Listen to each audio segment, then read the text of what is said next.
to my channel G Learn Mathematics. This is a question from JEE Advanced.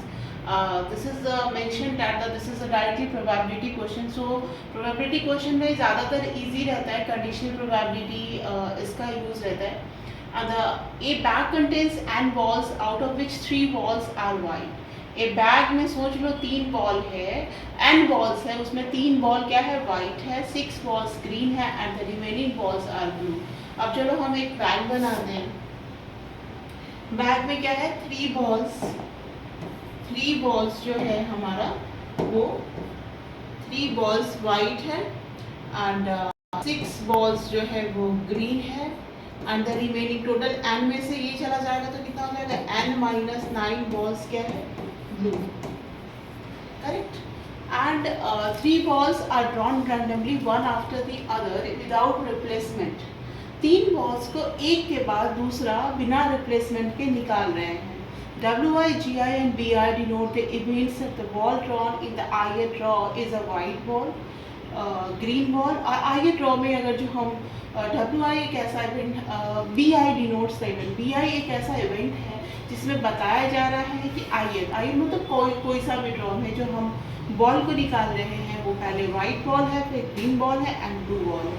If the probability of white, green and blue is 2/5n and 1 2 3 मतलब draw को represent करता है and the conditional probability is 2/9. अब देखो यहाँ पे कुछ शब्द दिए हैं, उसका मतलब पहले ढूंढते हैं. बॉल क्या है, विदाउट रिप्लेसमेंट है ना, ये नहीं कि हम बॉल निकाल के फिर उसमें डाल दिए, मतलब निकाल के फिर हटा लिए. तो this is the first condition and the second condition जो उन्होंने कंडीशनल प्रोबेबिलिटी का दिया हुआ है वो कंडीशन. तो we are using the first condition in which this is given है. तो वाइट बॉल की प्रोबेबिलिटी क्या होगी, 3/n एंड G2 की प्रोबेबिलिटी क्या होगी, ग्रीन की क्या हो जाएगी, 3/n minus 1 and P blue ball की क्या हो जाएगी, n minus 9/n minus 2. n minus 2 मैंने क्या किया, nth ड्रॉ, फिर एक कम हो गया ड्रॉ, फिर n minus 2. n minus 9 कहाँ से आया, क्योंकि हमने इसमें 3 और इसमें 6 बॉल्स निकाले थे. तो this is 6/n minus 1 and n minus 2. अब देखो पहला जो कंडीशन है ना, ये जो इवेंट है एक दूसरे से इंडिपेंडेंट है, मतलब तुम कुछ करो मैं कुछ करो, हम दोनों को एक दूसरे से मतलब नहीं है. तो so we can this intersection can be multiplied, यानी हम लोग इसको क्या करेंगे, PW1 multiplied by PZ2 multiplied by PV3 is equal to 2/5n लिखेंगे. करेक्ट. तो PW1 क्या है, PW1 इज इक्वल टू 3/n 6/n minus 1 and n minus 9 upon n minus 2 is equal to 2/5. अब यहाँ से हमको एक क्वाड्रेटिक इक्वेशन आएगा, उसको हम लोग सॉल्व करेंगे. 2 है तो 3 2 is 6, ये आ गया 45 n minus 9 is equal to n square minus 3n plus 2. Correct.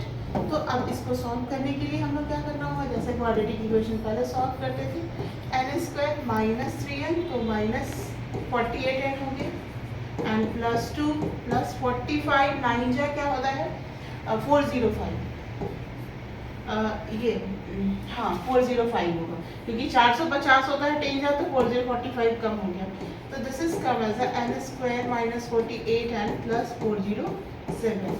तो नाउ क्वाड्रेटिक इक्वेशन आपका बनेगा n square minus 37n minus 11n plus 407, है ना. तो n को कब लेंगे हम लोग, तो n माइनस इसको 11 से कम भी कर देते हैं, n माइनस 11 और यहाँ 37 ले लेते हैं कॉमन, तो ये भी हो जाएगा n माइनस 11. देखो 7 3 10 है ना, एंड 3 और 7 है तो एक उसमें बोरो करने का हो जाएगा. तो दो आंसर आएंगे, n minus 11 and n minus 37. तो इसी दोनों में से अगर ऑप्शन में n बराबर 11 कोई होता तो हम लोग डायरेक्ट वहाँ पे दूसरे आंसर का वेट नहीं करते, n बराबर 11 और n बराबर 37. नाउ क्वेश्चन इज कि व्हाई आई डिस्कार्ड दिस, है ना, या डिस्कार्ड दिस, तो दोनों में से एक ही आंसर्स होगा, है ना। तो नॉर्मली ये बेस्ट टाइप था, आपको लिखना पड़ेगा कि दोनों में से कौन आंसर होगा। तो for which we have to go for the second option. तो यहाँ पे क्या लिखा है, PV3 upon PW1 interception G2, एक कंडीशनल प्रोबेबिलिटी का हम लोग लगा देते हैं क्या होता है। तो this will is equal to क्या होता है, 2/9 PW1 interception G2 interception V3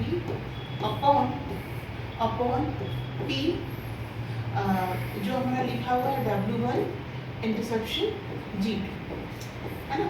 तो ये तो हमको पता है, ऊपर वाला हमें क्या पता है, 2/59, we will write it 2/59, this is equal to 2/9 and इस ये वाला जो चीज़ है PW1 interception G2 should be multiplied, तो 2 कैंसिल आउट।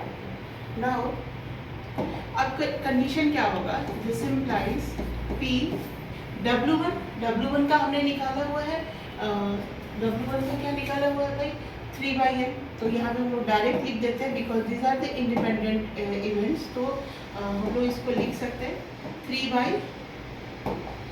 3/n, और ग्रीन का है 6/n-1, और 2 तो कैंसिल आउट हो चुका है, इंटू 1/9 इज इक्वल टू 1/5, है ना। तो 3 3s are 9 and 3 2s are 6, तो ये हो गया 10n is equal to n square, यहाँ पे ये 1/2/5n था ना, 2 क्या था, हाँ 2/5n, तो हाँ यहाँ से n भी कैंसिल आउट हो जाएगा, तो हम इसको डायरेक्ट यहाँ पे यूज़ कर सकते हैं, यानी कि ये this will come as a 2 10, हाँ आ गया 10 बराबर n-1, यानी n बराबर n। अब देखो 11 is a common answer for both the cases, तो हमारा फाइनल आंसर क्या होगा, n बराबर 11। Now we will look the second probability questions and if any doubt write in a comment box। मैंने क्या किया, we have used this, these are the important independent events। तो firstly तो आपको ये वाला मल्टीप्लाई करके फटाक से n की 2 वैल्यूज आ गए। For discarding the 1 values we will use another case of conditional probability। if one go through this one then they can get the direct answer। thank you, bye bye।